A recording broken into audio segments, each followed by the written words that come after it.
हे बघा, कोण्याही तीर्थाला गेलं तर मनामध्ये अहंकार आला नाही पाहिजे, निष्ठपणेनं त्या तीर्थाला गेलं पाहिजे. आमच्या गावातले काही माणसं काशीला गेले.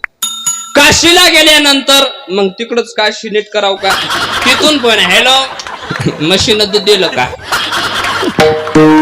लेकरानं जेवलं का, मशीन वैरण खाली का. लय महाराज जातेत कुठं, काशीला. आणि विचार काय, घोड बरं आहे का, म्हशी बरे आहेत का, गायी बरे आहेत का, हे असं म्हणतेत. हो, मी नाही सांगत. जातो वाराणसी